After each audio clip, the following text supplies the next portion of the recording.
Through the Well of Pyrene by Ether Echoes. Epilogue, Part 2. However vast the darkness, we must supply our own light. Stanley Kubrick. The following morning, with the sky still dark, I entered a room of delicate indigos. A fireplace filled the space with gentle warmth and golden light, illuminating the clouds and shooting stars along the walls. On a large cushion, Celestia reclined, and her sister Luna stood at the balcony overlooking the last of the morning stars. "I'm glad you could make it so early," Celestia smiled warmly, rising to welcome me.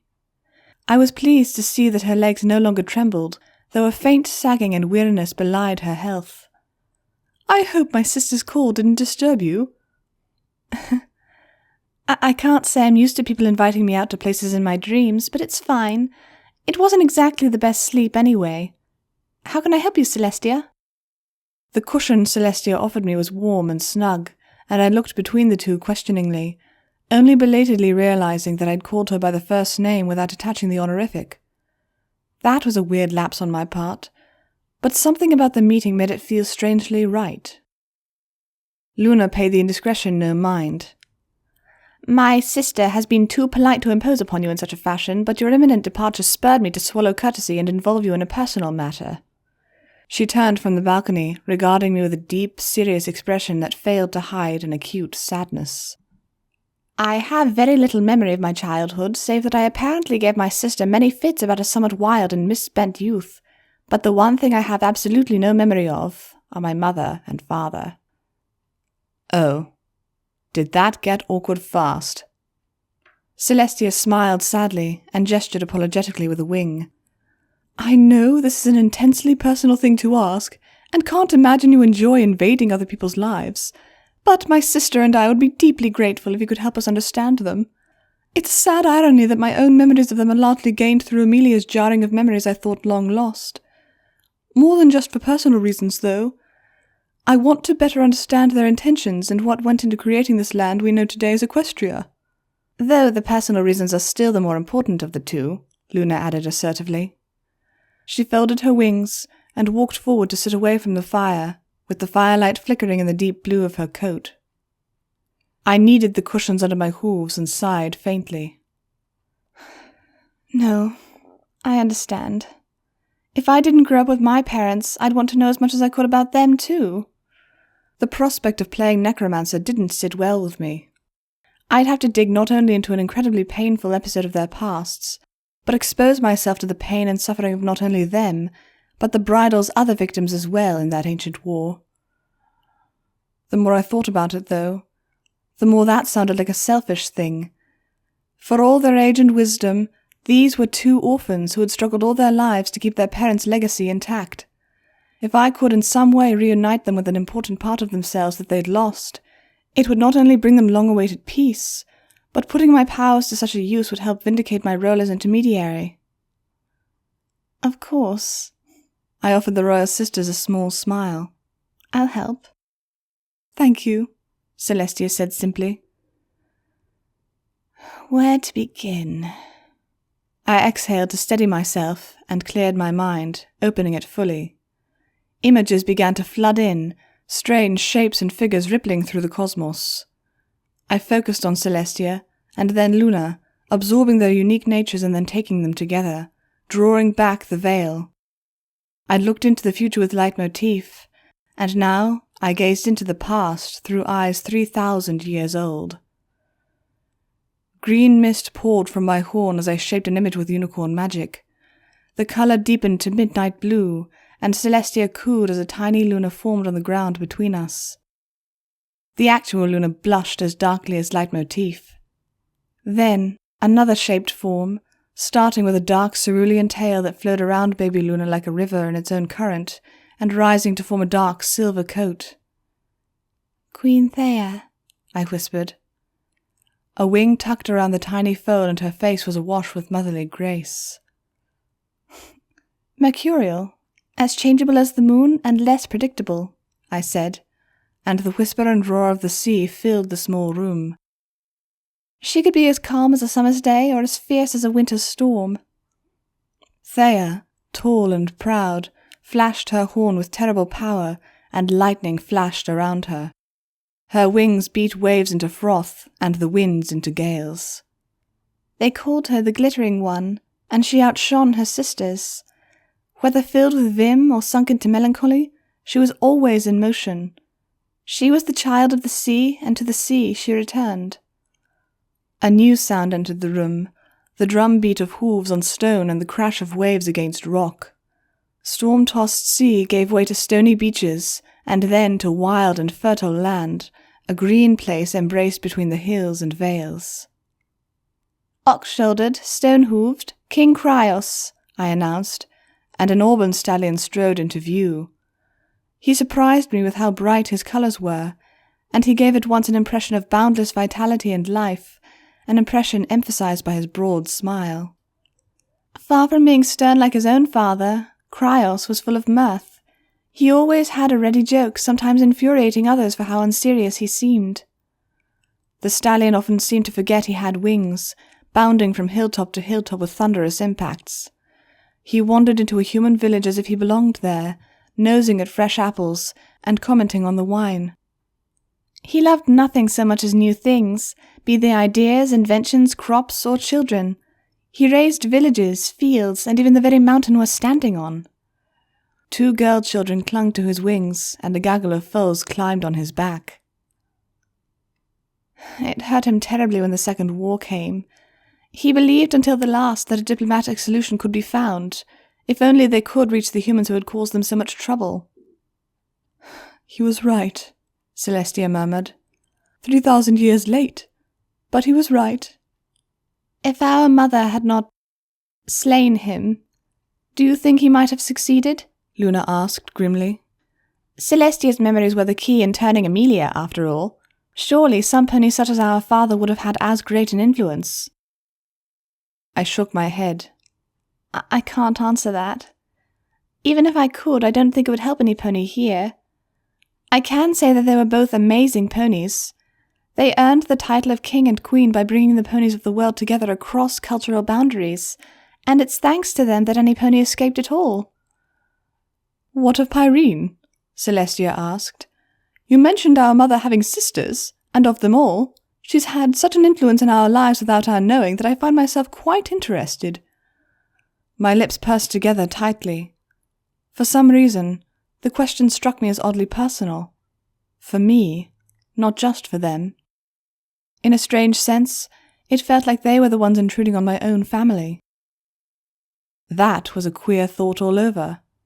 Except, at the same time, it wasn't. How had Pyrene put it? Child of my spirit? Pyrene had a son, Cloudbreaker, the one known to future mythmakers as Pegasus, the first victim of the war. I knew next to nothing about Pyrene herself, though, and nothing at all about Cloudbreaker. As far as I could tell, she'd had no other children, and I was in a position to know such things. The secret of her influence was quiet and unknown by most, yet it affected me in a deep way that I didn't understand. Still, I cleared my mind again and drew closer to the source, that energy which flowed from some ineffable place above to and through me. A wing fell across my back, tucking around me much as Celestia's had the day before, yet infinitely more intimate. Ahead, the room had fallen away to reveal a silver moon which stood above its own rippling reflection in a star-filled ocean. I looked down to find grass beneath my hooves, then up at the sea-green alicorn mare who lived there, in my private island of memory, on a sea that never was. There in my memory, the buildings were intact.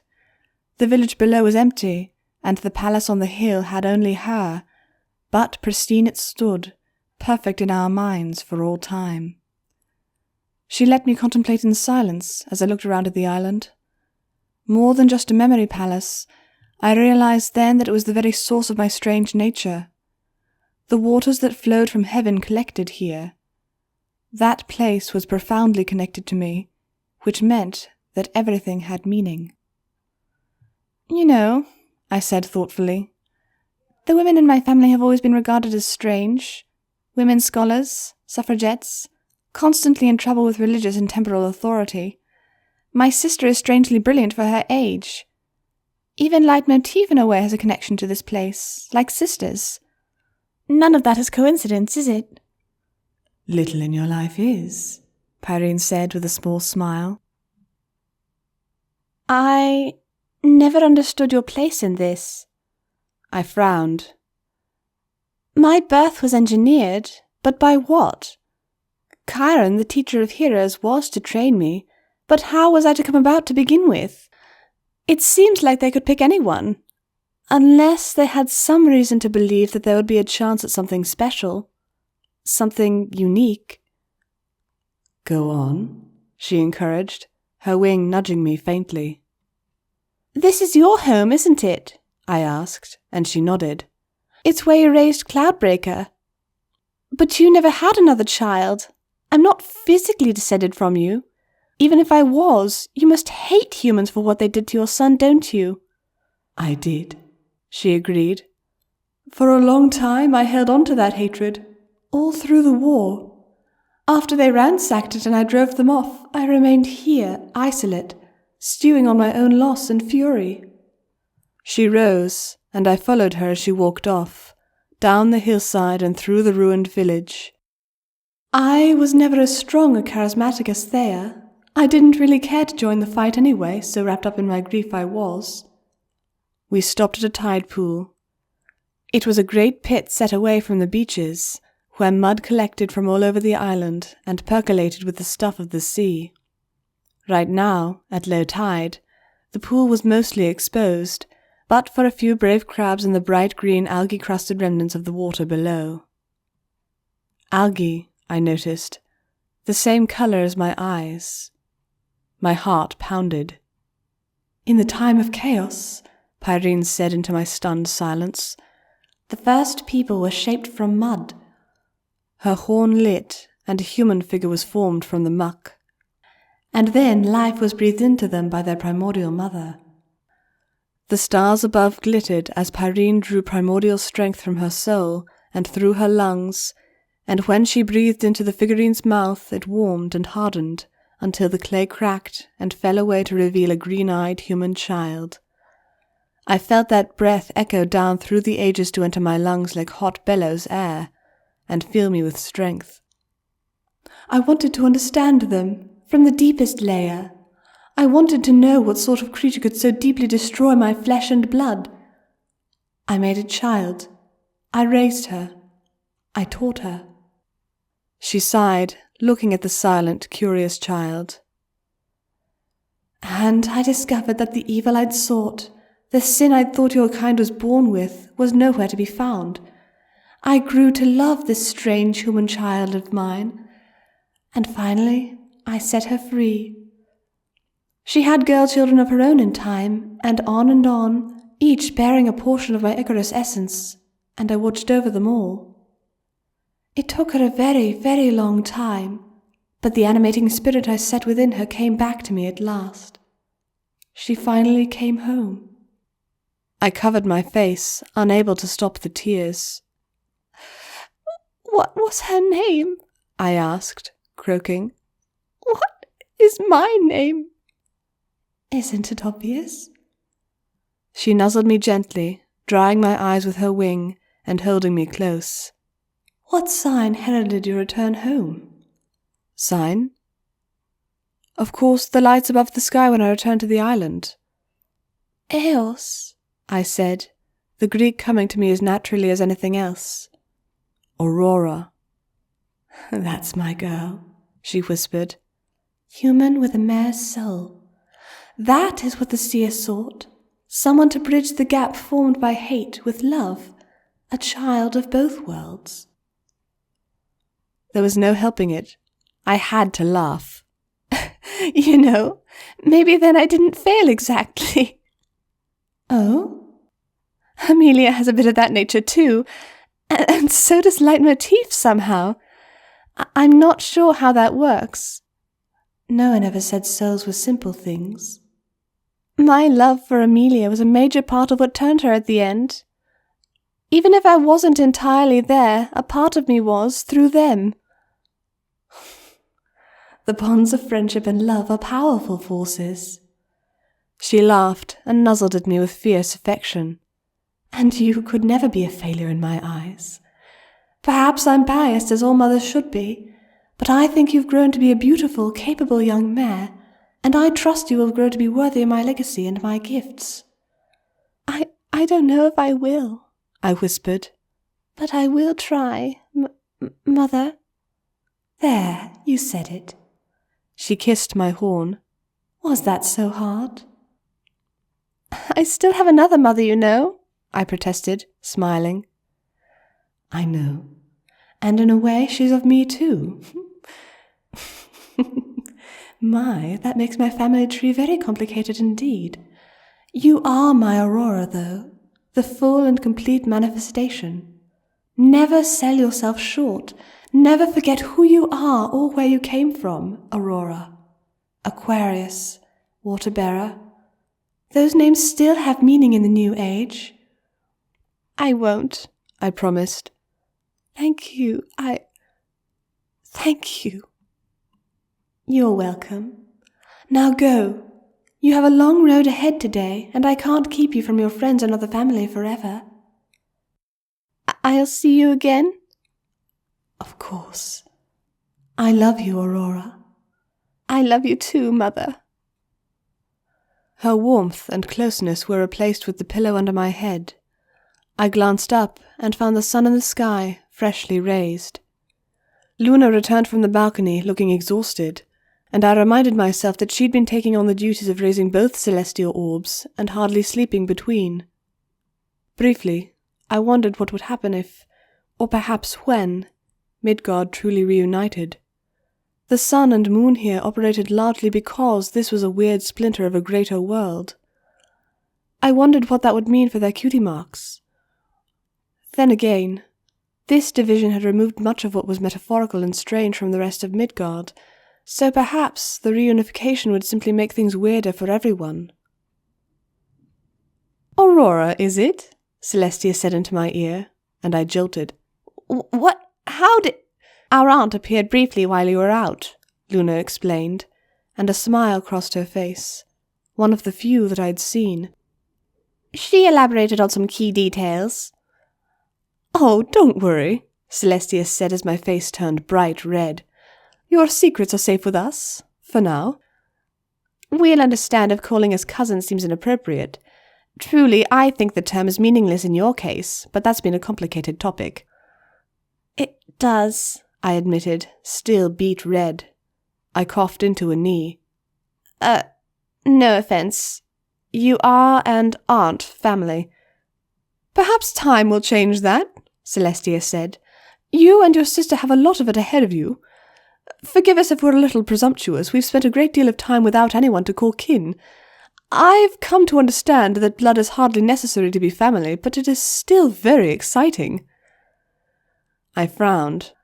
"Speaking of, Celestia, what is it you plan to do with Amelia?" "Little enough. I don't think there's any punishment I can possibly level that would affect her positively. Indeed, I think it would only serve to make her feel better in a twisted fashion. In her current state, she's inclined to self-flagellation, which is never a good impulse to encourage."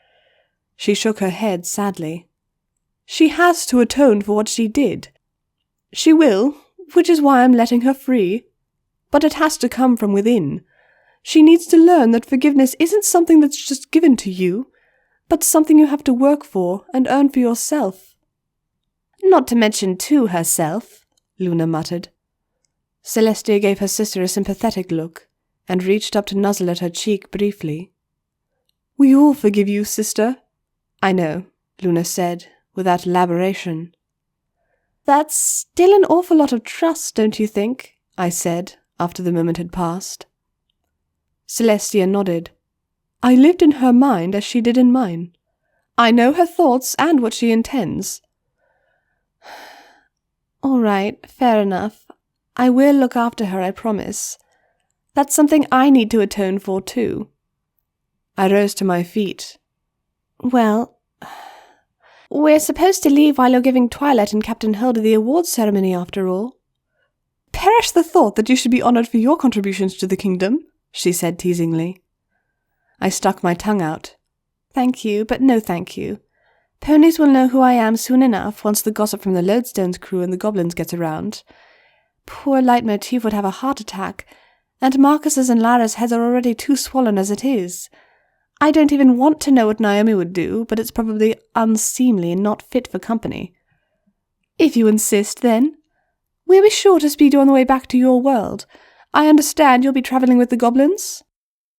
At least part of the way, yes. I nodded. We'll part in the Everfree. And thank you. Be sure to return to Equestria soon, Daphne. I'm sure your new friends would like to see you again. I smiled and nodded again. Of course. The sisters bid me farewell at the door, both in dire need of rest from their respective ordeals. The castle's servants hung banners and streamers across the ivory halls as I made my way down to the docks, where the others waited. Some of them pointed and stared at me shamelessly, and I wondered briefly how long it took rumours from drunken sailors to get around a place like this. In just a few hours, the viewing public would be treated to Twilight Sparkle, her friends, and Captain Hilda receiving honours in place of Leitmotif and the others, though. And me, I suppose, though it's hard to feel like I really had the impact others said I did, if only because I spent most of the final hours of the battle locked in a battle for survival, with only brief signals to the outside. It was hard not to shudder and become lost in the thoughts of the place the Morgwen had dragged me into in its last, desperate attempt to complete the derailment of history and time. Even for someone as steeped in dream logic as I am, it's still nearly impossible to put meaning to the experience. A place where even the slightest thought had real and immediate consequences that were swallowed in a scattering pattern of meaningless chaos. Imposing some manner of sane order on it, enough to maintain my sense of self, had been difficult enough without a monster stalking me like a toothy shadow. Sometimes, as I look back on it, the whole experience seems to encompass little more than a few hectic, bloody minutes, where it was purely my will asserting itself. But when I look at it from another angle, it's as if I spent days conceiving fiendish puzzles and scenarios to entrap and defeat the Morgwen in an intellectual battle. In some way, it seemed as if every version in my memory was somehow simultaneously and equivalently true. It was a sobering reminder that creatures like the Morgwen, with similar designs on the world, lurked and waited for their chance. They'd unleash their creators and return the world to that maddening design if they could. Such thoughts inevitably led me back to my sister's most singular act of raw, merciless justice. I cast my gaze out, and perceived Morgan still lurking in the shadows of the garden. Every so often she'd shift slightly, raising or lowering a wing, her hair shielding her eyes from the sun. I hadn't asked Celestia about her fate, and had little opinion on the matter. We'd had it out, she and I'd proven to my satisfaction who was the better, so as far as I was concerned, it was even between us. That she'd become my sister's dark twin was something I didn't terribly want to think about. Perhaps Discord would approach and mock her, or maybe Luna would visit her in her dreams, there in the one place where she could still catch on to the fading tendrils of her memories of true chaos. Regardless, it was hard to see any form of redemption in her future. I'd seen no sign that there was even a chance of her comprehending that what she had done was wrong. Well, no one ever said that being a better big sister meant agreeing with Amelia on everything she did. The castle's docks were a modest affair, a late addition to the 1,000-year-old structure embedded into the living rock beneath its northern face. The transport Celestia had offered us was a sleek, slender craft with sky-blue wood and a long, sharp prow. Marcus, still a Pegasus, was already on board and chatting up the pilot, a young mare who was blushing far too much. Heaps of luggage were being transported into the vessels by longshore mares, largely souvenirs and other gifts Naomi was bringing back from Equestria. How she'd paid for all of it and how she planned to transport it all back to our side of Midgard was entirely beyond me. Beside the small mountain stood Mail, Twig, and the other goblins. Rose, despite her ferocious attitude, looked mildly upset as she stared at the ground.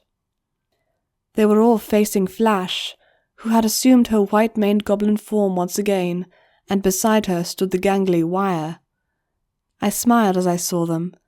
I could still remember when they'd first met again after all that time. Flash hadn't so much limped back from her fight with the Maelstrom as been carried.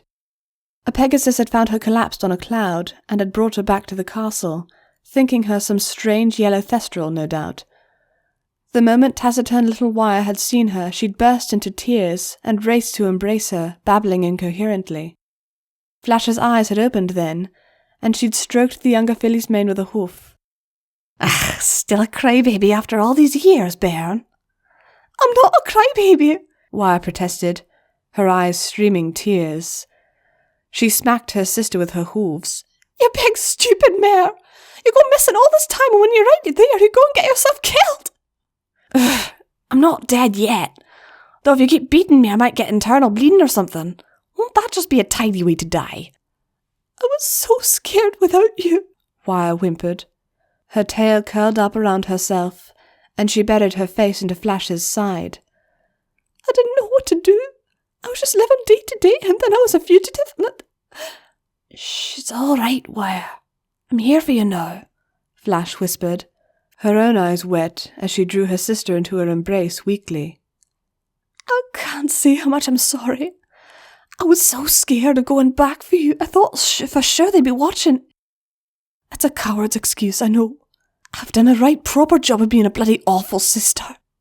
She cracked an eye open and stared at her. "Wait, a fugitive? How in the 9 worlds did you get here anyway?" "Amelia kind of kidnapped me," Wire said, sniffling. "And then, well, I busted the Crusaders at the Crab Palace, and we snuck aboard the Wand Air Fortress and beat up Mr. Fetter and took his wand, and then we went up the mountain and fought the Titan spawn. You did all that?" Flash asked, wonderingly. "My little scaredy cat? I was shaking in my hooves the whole time." Wire shuffled her hooves. "I ain't cut out for this adventuring stuff." "You're a little hero is what you are." "Ain't that just the tidiest thing I ever did here?" She laughed and squeezed Wire against her tightly, and the memory faded back to reality.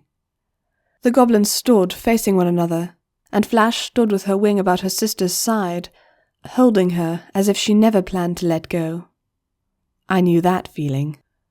"'Cause it ain't like the new Wand King's gonna punish you for vanishing like you did," Pinion said. She blew her electric mane out of her face and held a hoof out imploringly. "Come on, Flash! You're like family! We just found you and everything!" "I am your family." Flash rolled her eyes. "I'm serious, though. I already took this up with Princess Twilight forever ago. I don't belong in the goblin world anymore. I have a life here, a real life on my own terms where who I am matters." "You matter to us," Twig said quietly. Flash's ear twitched, and she lowered her gaze slightly. "It ain't like I won't be able to see you girls again. With travel opening up again, I could see you wherever the fancy struck. It's just, I get you, but this is where I belong. That old place I called home, it ain't home no more, and nothing can change that because I've already changed." That one struck a chord. I rubbed my chest, glancing away. Mail reached down and put a hand on Twig's shoulder. "It's all right. She's made up her mind." She kneeled and slid her arms around the goblin mare. "You're always welcome at my place in Magmel." Rose scuffed at the floor and refused to look up. Flash looked at her sadly, but nothing was said between them. Marble Stone, who'd also been silent all this time, cleared her throat. "Well, I can certainly sympathise, after what I've been through. That's a tidy little joke, isn't it? You were born a goblin and now you're off to become a pony, where I'm going the opposite way." "I might want to go travelling in Equestria myself," Pinion said. "Pinky promised to paint the town pink with me once I got back." "You two were clearly meant for one another," Flash snorted. "Oh, reminds me." She pulled Wire forward, who cringed automatically. "I'm taking my sister with me. You'll be sure to tell my folks, right, Pen?" "Of course. I'm sure they'd not come after you with access for abandoning them and returning only long enough to steal their other daughter. Pinion, Mael said with an exasperated edge. But whatever else she was going to add was lost, as a soft clicking of wood and stone drew their attention. Amelia, her long golden hair tied up and her eyes tired, strode in with her white ash staff tapping the ground. She still wore the tunic Mael had given her, though the chain armour was tucked away for lack of anything else that fit. When the others turned to see her, she stopped as well. Her eyes searched the faces of the goblins, and she seemed momentarily at a loss. Time and the deep shame which was her constant companion draped from her shoulders like a heavy cloak. Eventually, she broke the silence. Hello, everyone. I'm glad to see that you're all okay. There was no answer. Wire stepped forward uncertainly, but she seemed to be having trouble speaking through a throat rendered tight by emotion. Amelia herself had to pause a moment to gather her courage before speaking. I want to say that, well, I'm sorry. Rose snorted. Yeah? Why so? We're the ones who screwed you over. Mael and Twig glared at her. What? She shrugged. It's true, isn't it? We liked her first. She stepped forward, looking up at Amelia with hard eyes. Yeah, so you tried to screw everyone in the world, but that wasn't personal. Everything back on the fortress was you getting back at us, so as far as I'm concerned, we're even on that score. She looked back at the others. That's not the first time I accepted a king who did things I didn't exactly agree with. And at least she's willing to own up to it, unlike Nessus. I'm still sorry, Amelia insisted. Especially for how I hurt Twig. I mean, sure, she lied to me too, but come on, that was brutal. And I should have trusted you, Mael. I'm sorry because I didn't. I knew better, and I did the wrong thing anyway. Yes, Mael agreed. And I should have listened to my own conscience long before. We all should have. All of us. She nudged Marble Stone. Had warning signs and uncomfortable moments where we doubted ourselves. We weren't children anymore, but we still acted like it. Marble Stone flicked her glossy tail and grit her teeth. Yeah, she said through a clenched jaw. I was kind of a jerk too. Actually, I wanted to talk to you about that, Amelia said, her shoulders straightening. Marble looked back at her, her face stony and hard. I'm sorry you got hurt, and I'm sorry I was wrong, but I'm not going to excuse my actions. Yeah, I shouldn't have kept you prisoner to begin with, but I was doing my job. I believed honestly that I was protecting the goblins I loved by fulfilling our mission. She frowned, her facade cracking somewhat. Well, that's not entirely true. I mean, I screwed up by not listening to my doubts and questioning authority more thoroughly. Fine. So I am sorry about that. But I still think that given what I knew at the time, I did what I had to do. When I opposed you at the fort, I saw you as a lying little She bit off the goblin swear and started again. Cheat. And I did what I could to stop you. I know, Amelia said with a nod. And actually, I agree. You were the only one to see through my lies. And for that... She reached into her bag and pulled out a long, gnarled length of wood, one that had been burned indelibly into my memory. More thoroughly than most things already are, that is. Fetter's wand? Rose asked, startled. Not so much anymore. Amelia shook her head. After getting smacked around by the Crusaders, he pretty much gave up. I think he was grateful when I asked for his wand back. She stepped forward to Marble Stone, and all at once the chamber seemed to have a solemn air as she laid the wand down before her. Marble Stone, you have proven that you have a discerning eye, a willingness to act in the best interests of your friends, and the humility to understand your own limitations and work to better yourself. Perhaps as importantly, you opposed me, and it is the duty of a goblin knight to stand for what is right, even when that decision is unpopular or difficult.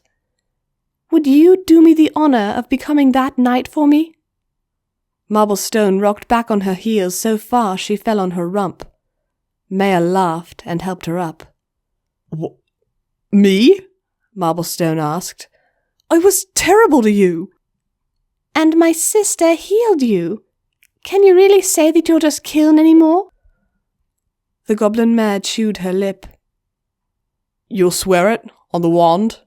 If I swear to do you service as a loyal knight, you will listen to my advice and allow me latitude in carrying out the needs of the court? Done and done, Amelia swore. 3 times done. Sun-bright fire leapt between them, and the lesser wand rose in the air, connected to the greater by searing flame. Marblestone reached out a leg and hooked it around the end, and for just an instant they were enveloped in a blinding flash. Marblestone slid the wand reverently into a strap at her side, sighing. I guess this solidifies it. No going back home for me. There's that twinge again. Amelia leaned against her staff, exhaling heavily. Thank you. There is, something I need to do. She turned then, and knelt before Wire to put herself at the teenage goblin's level. Wire, you were my most faithful friend, and I abused you every inch of the way. I don't even know how to start making up for that. You were the hero, not me. If I'd listened to you, everything would have worked out better. Wire did what she did best. She wibbled. She gobbled uselessly for a bit, trying to find words. Her tail lashed back and forth. She ran a hoof through her mane and bumped up against her goggles, then peeled them off and fidgeted with them. Moonlight? Amy? King Amelia? Amy? Well, that is to say, don't be so hard on yourself. Yeah, you did kidnap me, and then I was terrified out of my skull and the entire time, and then sparks alive, I thought I was going to die, but... She looked up at her with her eyes shining with tears. I felt like I mattered. I don't know if that's just me being blinkered or what, but... You did matter, Amy promised. I went back to the Cup Palace thinking I might be able to save you, but you were already gone. I'm still mad at you, Wire said in the direction of Amy's shoes, her ears flat against her skull. Yeah, I'm mad at me too. Can you... She trailed off, seemingly unable to bring herself to ask. Still be her friend? Wire looked up at her. Amy nodded, and Wire nosed her. Okay. Amy smiled gratefully. Thank you. I guess we're parting for now, but I hope I can visit you in Equestria soon. You'll be happy here. Celestia's made it a wonderful place. Wire laughed nervously, and I saw a young mare putting up Cloudsdale's first electric lights, a young mother, a burning cup. Everyone has little images dancing around them when you get right down to it. Interpreting them can be a full-time job in and of itself. Marcus strode up as Amelia got to her feet and eyed the tall woman. You sure grew up fast, little anteater. Seems to me you were knee-high just a little while ago. And you look fuzzier than before. Forget to shave? Amelia reached out to ruffle his mane, and he danced back with his wings raised protectively. Trotting in from the entrance came Naomi with a royal guard stallion in tow. She paused to give him a rather close goodbye, followed by a flick of her tail, before going the rest of the way to the airship on her own. We all about set? She asked brightly. Oh, I'm going to miss this place. Just about, I answered, and paused as I saw one of the boxes she'd bought peek open. There was a set of large eyes attached to a brownish-blonde mane that quickly vanished out of sight. I smirked, and gazed through the outer layer to perceive Patch curled up inside where a sweater used to be. Resourceful little minx, I murmured. What's that? Naomi asked. Nothing. So, who's your friend back there? As if you don't know. Naomi rolled her eyes. You can probably tell how many siblings he has and of what gender with a glance. So people keep reminding me.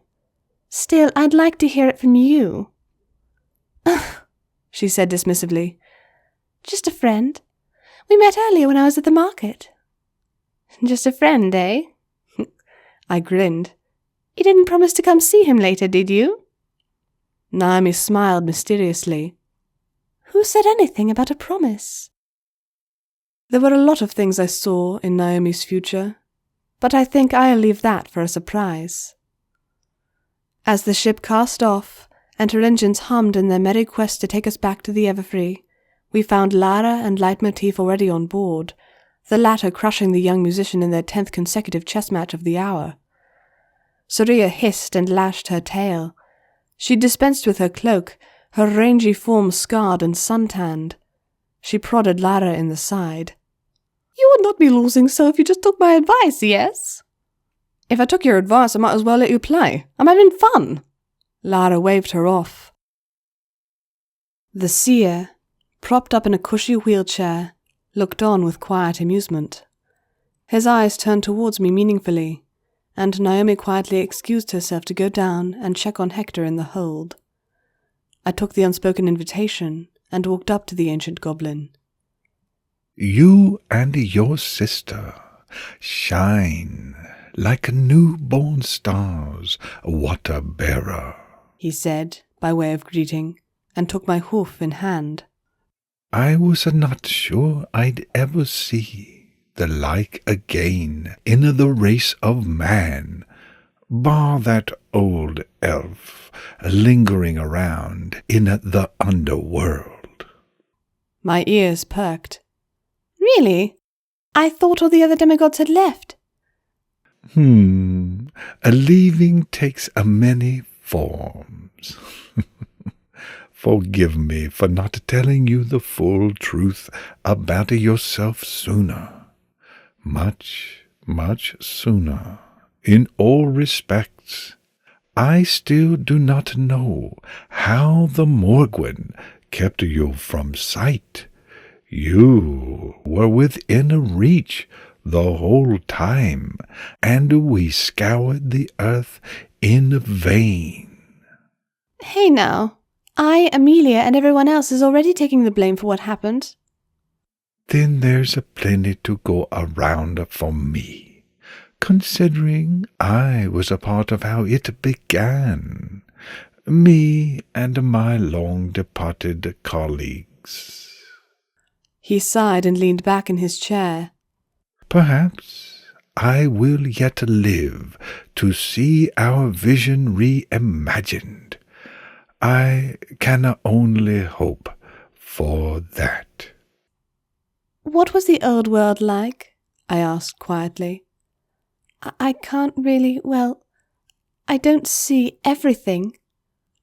The days before the bridal came to be, much as now there was a real hope for the future. The wizened goblin looked away, as if he too could stare into the distant past.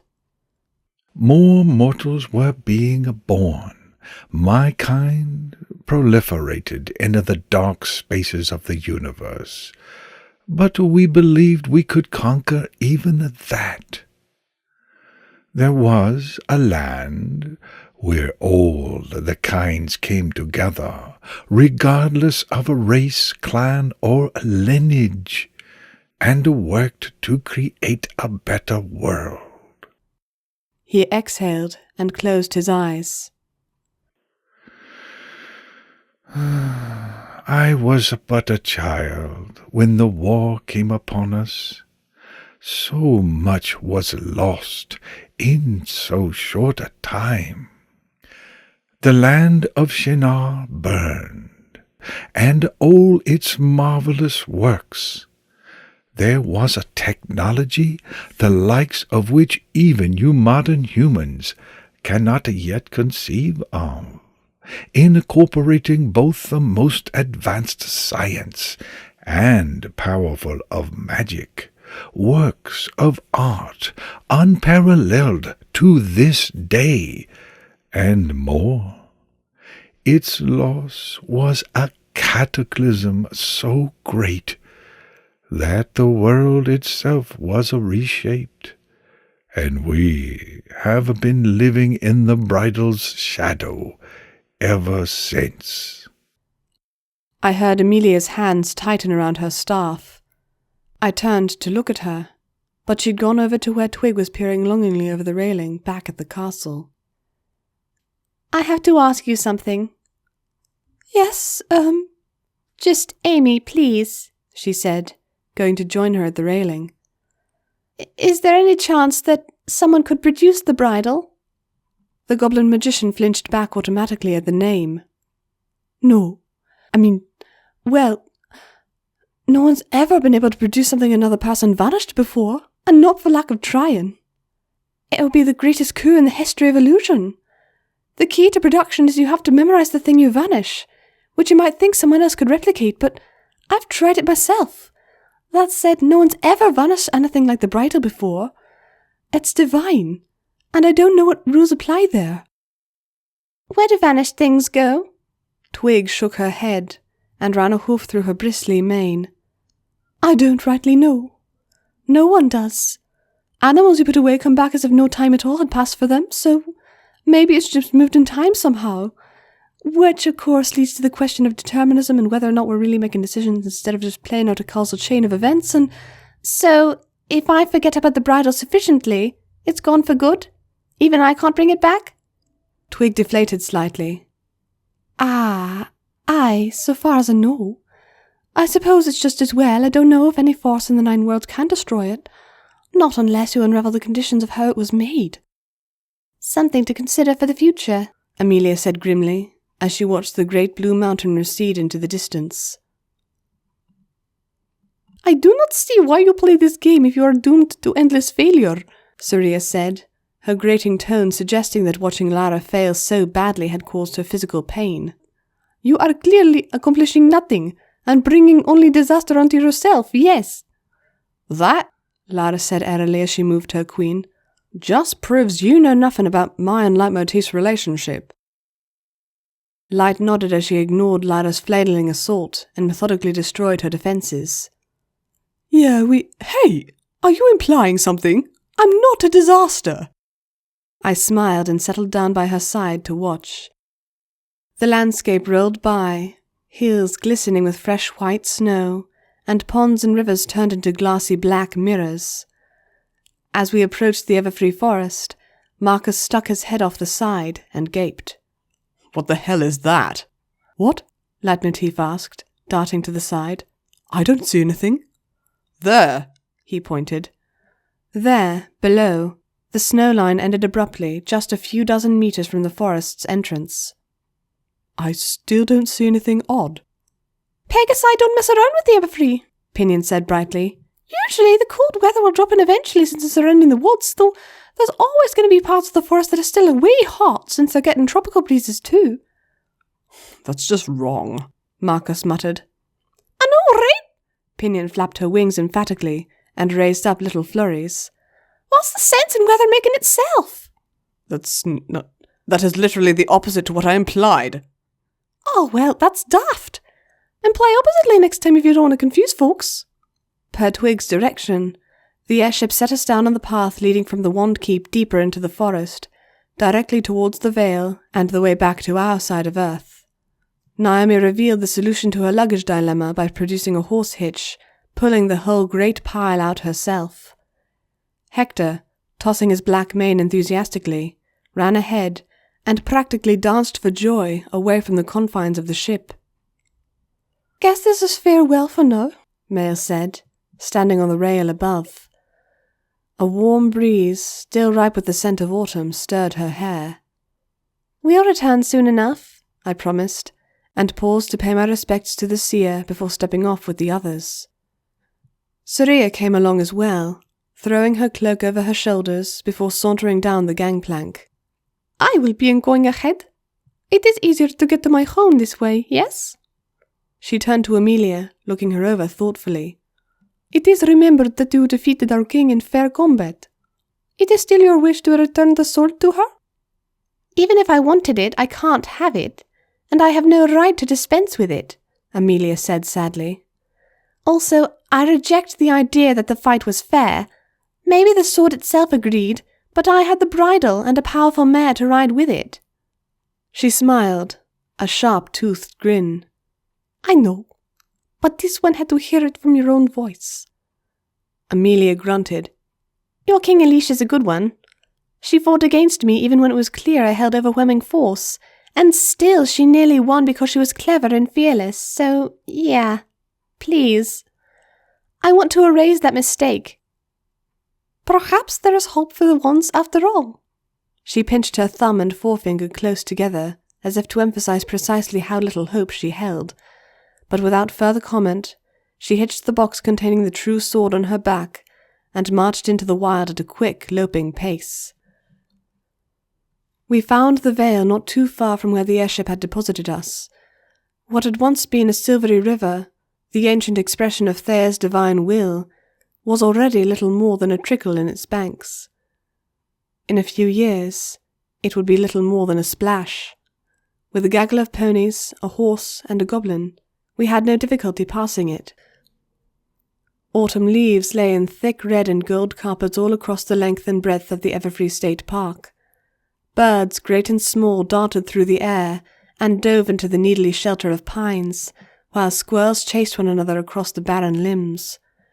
A gust of cold wind from the equestrian side stirred the bed of leaves, and we walked through a grove enchanted by their graceful play. An hour or so later, Amelia paused in our passage to stare off at a distant glint, holding a hand up to her hair to keep the wind from blowing it into her face. The lantern on the way to Magmel. I turned my head to look at her. Yeah, just thinking about the last time I came here. Me too. It had been dark then, and I'd nearly gotten myself killed by running ahead like an idiot. It wasn't the terrible parts of the journey I thought back on just then, though. The stars were always so bright here. You could look up at the night sky and see everything. Do you remember that great big moon? Yes, of course. It was the first sign that I'd really hit anything unnatural. She smiled wanly. I met the Morrigan around here. I thought I was so clever. You know, technically you were so clever you nearly blew the world up, Lara reminded her cheerfully. That's something, right? Lara, Leitmotif said warningly. What? It's really more wisdom she lacked, or maybe foresight, assuming the two can be clearly distinguished in this— Ow! While Lara nursed the bruise Leitmotif had given her, I found myself getting lost in the woods again. In a time that seemed forever ago, in an age now past, I'd walked into this forest and found myself becoming lost in spite of my explicit refusal to do so. Once again, images came to me bubbling up like a spring to spill out into the world around me. Every knoll, brook, rock, and tree reminded me in some way of the adventures I'd had here. A spunky blonde and her timid, dark-coated friend racing to and fro over stone and soil, laughing and playing. The little girl skidded to a halt in front of me, looking back at the filly struggling to lower herself down a steep dirt slope. Come on, just jump! I can't! I'm going to break my neck! The filly wailed. Seriously? It's like an 8-foot drop, max! That's more than sufficient to cause massive bone damage and break my neck! Oh, for the love of— Hold on, I'm coming, little Daphne said, and ran back, for she never walked when she could run. Just as she reached the slope, though, Leitmotif found enough courage to give a meagre hop, and the two of them collided and went bouncing and rolling down the path. I met up with them and watched as they extracted one another from the mud. Light? Daphne asked. Leitmotif lowered her ears. Yes? Are any of your bones broken? No? Well, they're gonna be! Daphne leapt at her friend, and they tussled and play-fought with girlish squeals. Spent, they collapsed in a tangle of limbs. It's a good thing I love you, Light, Daphne murmured into her friend's mane. Oh, yeah? Leitmotif asked, her voice soft and uncertain. I might have to let you go if I didn't. Just then, I heard 5 bars, rising and falling notes. All at once, the familiar melody dragged me back, and I turned to find the real, flesh and blood, nearly adult Leitmotif standing there beside me. Oh hey, you're back with us again. Her eyes drifted down to the muddy pond below, which had been so much drier on that day. You know, I get the strangest impression I was pummeled here. It was a mutual pummeling, I assured her. You gave as good as you got. I nuzzled at her, and she rubbed back just as warmly. Girls, Naomi called from a nearby copse of pines. Get over here. The cart had been left in the shelter of one of the trees, and the others had all gathered by the time Light and I joined them. We're going to have to change here. Naomi glanced down at her hoof shyly. She buffed it against her coat. And I was just getting into it. About time. Marcus stretched. He even stretched his wings, as if giving his tail a swish wasn't ironic enough. Can I pass? Lara said, twisting her face in disgust. I'd like to pass. Oh, or maybe turn me into a sleek, elegant Arabian. Hush! Naomi waved her down. You wanted to come, so that's what you're going to get. Amy, if you'd be so kind. The tip of the wand lit with an incandescent flare. It was with some amount of shock that I realized that this was not so far from the place where I'd been shot the first time. If I strained my pony ears, I could hear the stream where I had fallen, still merrily rushing along. I got out of the way of the coming blast of magic, slipping into my human form as readily as I might a pair of pants, and turned to watch. The bright magic from the wand struck each of my friends in turn. The force of it knocked them back, and I watched as they changed. Seeing it from the outside was rather as alarming as being present in it. Marcus I didn't witness. As the only stallion, he'd been banished to the log where I'd hidden to change in a modicum of privacy and a reasonable expectation that he wouldn't peek. I declined to spy on him magically. The others all changed far more reluctantly. I watched as their backs bent and their limbs twisted outward.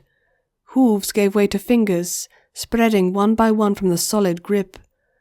Each of the young women writhed, while their necks shortened and torsos shrank, only to mould and blossom in other ways. I laid out the clothes we'd chosen while they recovered. Ironically enough, Lyra was the first one to stumble over to get dressed. Her teeth chattered, and she shivered with goosebumps as she shrugged first into a pair of blue jeans and a white cotton shirt, before throwing on a heavy brown coat, all courtesy of Naomi's supplies and Rarity's modifications. Her hair remained a shockingly white-green hue and fell around her shoulders, while her eyes stayed a lovely gold. I noted in passing that a golden lyre tattoo had worked onto her back. My own vase of stars was like Leitmotif's notes, seared into my thighs. The lyre she slung on her back, I suspect she failed to notice the hilarity of it, giving her the look of some postmodern bard. How do you stand not having a coat? This is murder! I am being murdered in the woods by cold! Cry, baby. At least you aren't struggling with hands. I pouted. Actually, you are alarmingly good with those fingers. I practice fine enough dexterity for a living. Cut me some slack. She focused on her saddlebags, then squinted her eyes in deeper concentration when nothing happened. Oh, come on! My magic's off too! What's this, the Dark Ages? Oh, quit your moaning, Leitmotif grumbled, shuffling over with her thick, long hair swaying over her form. I cut myself to pieces climbing that mountain. The most you'll have to worry about is hitting your head because you're too tall. She began to shrug into a dark skirt and black shirt, because no one ever said Light was creative with anything other than music and souvenir arrangement. I don't know. I think being stripped of my good looks and forced to parade around as some demented monkey rabbit is pretty moan-worthy. Can I look now? Marcus called. No! The three of us shouted back in unison. Naomi was the last up, and somehow her quiet disappointment was more poignant than any of the whining the other two put up. Still, she brightened after giving her hair a few tugs with her brush. That never failed to cheer her up. Leitmotif had a go at it as well, possessing as much, if not more hair than Naomi did, and in dire need of taming. She stroked awkwardly at her inky hair as she glanced around. Where'd Amy go? Right here, a piping girl's voice answered, and we turned in time for my heart to leap into my throat. There, as if nothing had changed, sat my 8-year-old baby sister, with her hair in a long braid and her sneakers beating against the wood. Only 3 things had changed. One was the ineffable sense of her presence, that now unmistakable sensation that I was present with another person who possessed the grace of our ancestors. The second was that she carried a curiously white pencil that she toyed with in one hand. Her eyes were the most telling trait, though. They were not the eyes of a young girl, however energetic they were. They belied her youthful form as thoroughly as grey hair might have. Naomi scooped her up and swung her around at once, holding her close. "Ah, look at you! You're bite-sized again!" She pretend nodded my sister, who squealed appreciatively, all of which made me immediately and foolishly jealous. "Oh, you can come out now," Lara called to Marcus. She flipped her feet into a pair of sandals and gave them a dissatisfied look.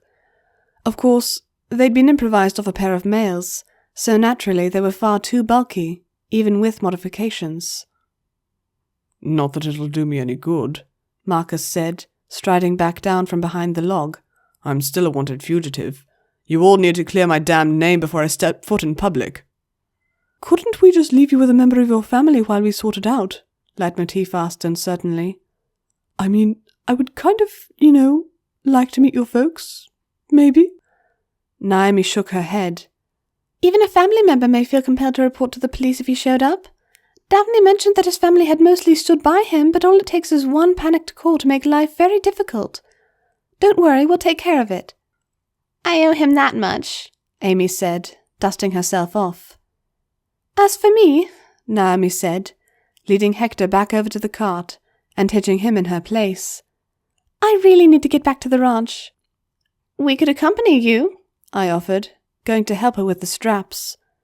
I gave Hector a pat on the nose, and he snuffled at me curiously, perhaps wondering why I smelled like that tiny horse he'd met.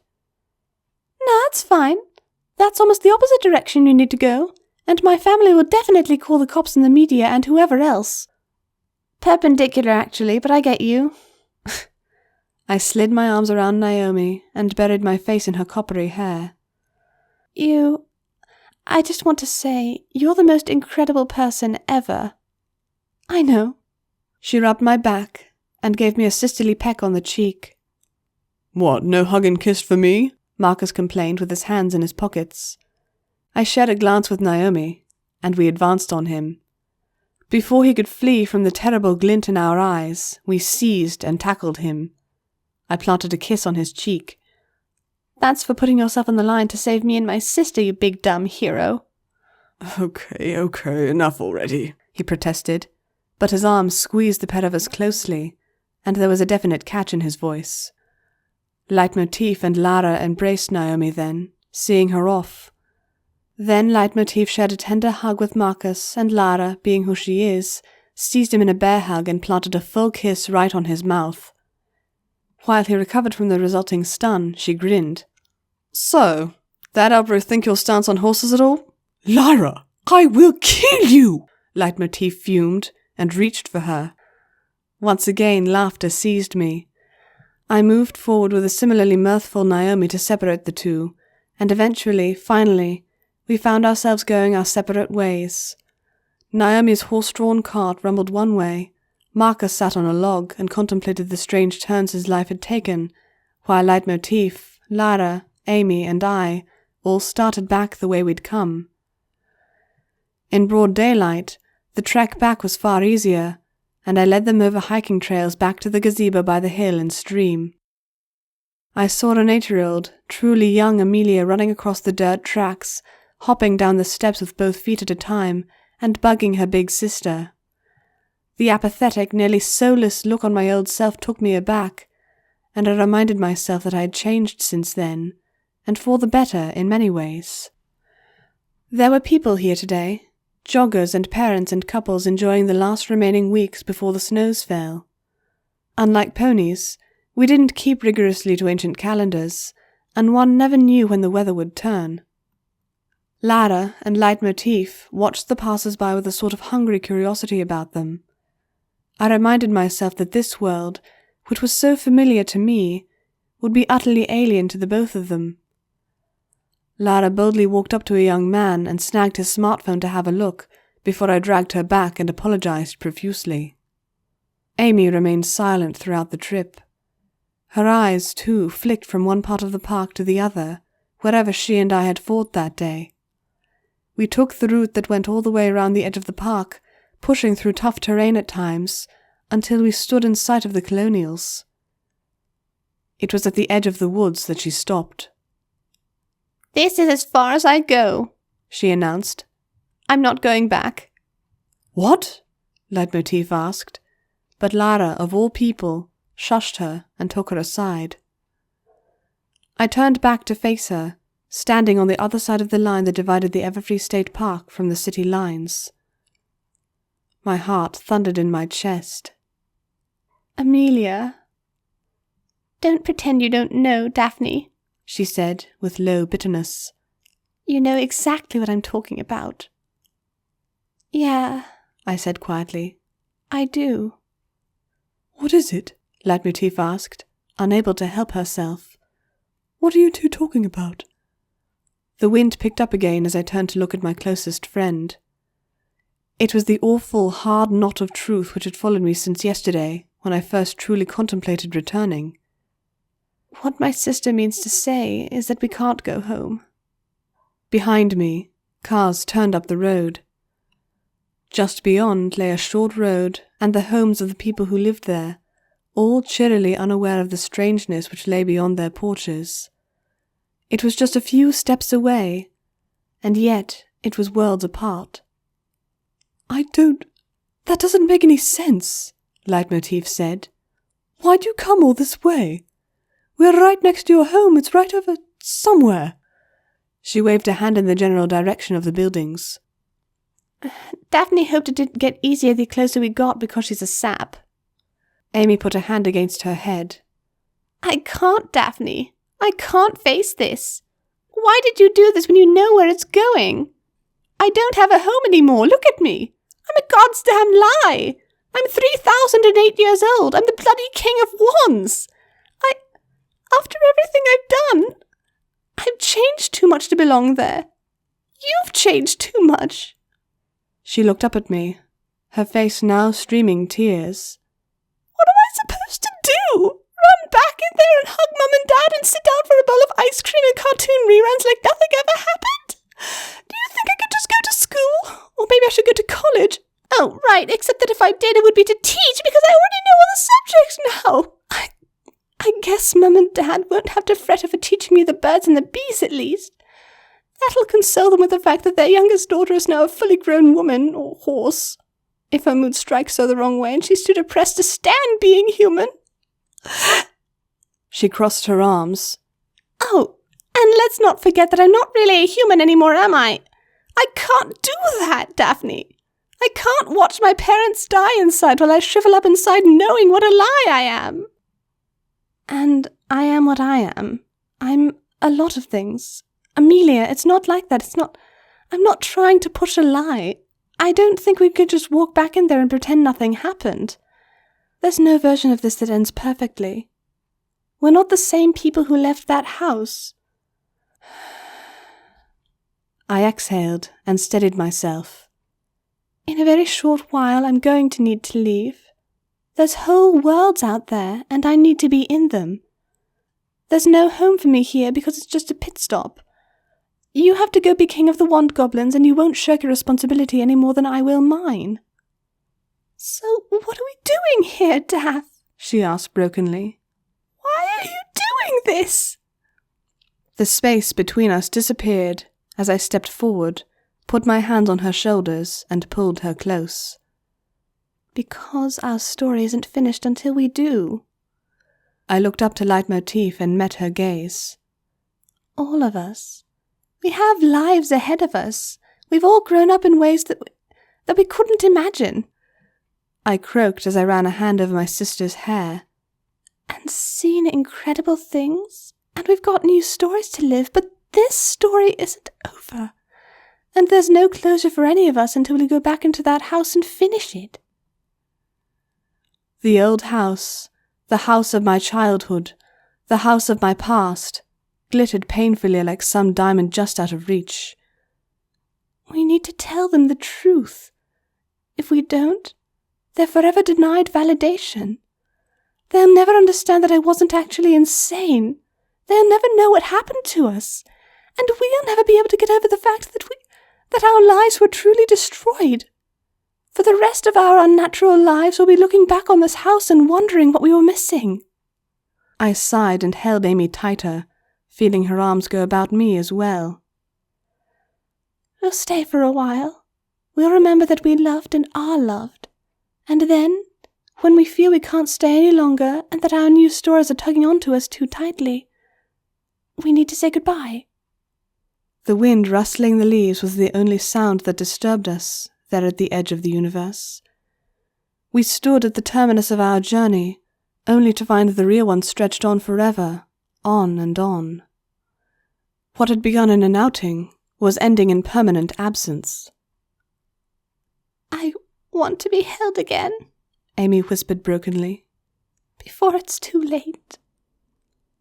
Me too. I looked up to Leitmotif. She swallowed and ran a hand through her hair. I'd be lying if I said I haven't always dreamed about doing this. It seems like I keep waking up before the dream is done, and then you're not by my side anymore. I mean, obviously they aren't my family, but I'm with you to the end, Daphne. I mean it. I want to finish this bad. I want it to be over so I can get on with my new life. I'm good with going. What about you? I nodded and closed my eyes. All around me, the world and everyone on it turned. I felt the pulse in my veins and the waters of creation pouring down through me from above to fill the gap torn by hate.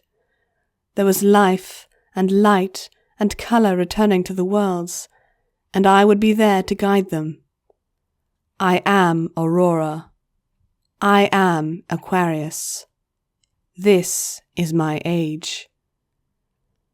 Before I knew who I was, though, I was a girl from a small town in Massachusetts who liked birds and rocks and a little horse. All of that uncertainty and trepidation and doubt would linger until I'd closed the book of my old life. Lyra had taken a seat on an old wooden fence by the time I opened my eyes. She rested her lyre on her lap and smiled. I see you've made up your mind then. Go on then. Call me when you're ready for company, and hey... Yeah? That thing you're talking about is called love. She began to tune the lyre, testing each string by ear and working her fingers deftly. It comes in a lot of different shapes and sizes, different levels of feeling it, but no matter how old you get or how far you roam, you'll carry their voices in you. Where your folks are may not feel like home right now, but when you think back on it far from now, wandering the world and facing the challenges of a strange new era, you'll remember that warmth and the love you gave one another there. She played a scale and worked it into the start of a new song. If that isn't home, then I don't know what is. Leitmotif reached forward and took my hand in hers. That sounds all right to me.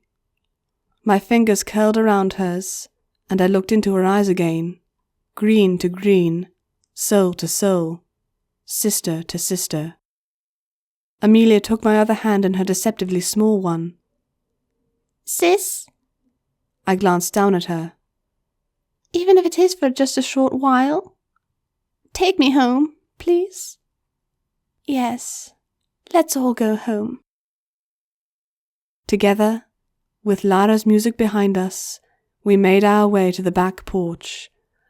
The bitter fact that we would walk out the door sometime in the next few days, weeks, or months again, and never return, remained in the backs of our minds. There was a new age that beckoned us, the age of magic that had been so long promised, and we could not linger long. Regardless of the future, regardless of what may one day come to pass, we were going home, hand in hand. The door opened, and we stepped inside to write the end of our story. The end.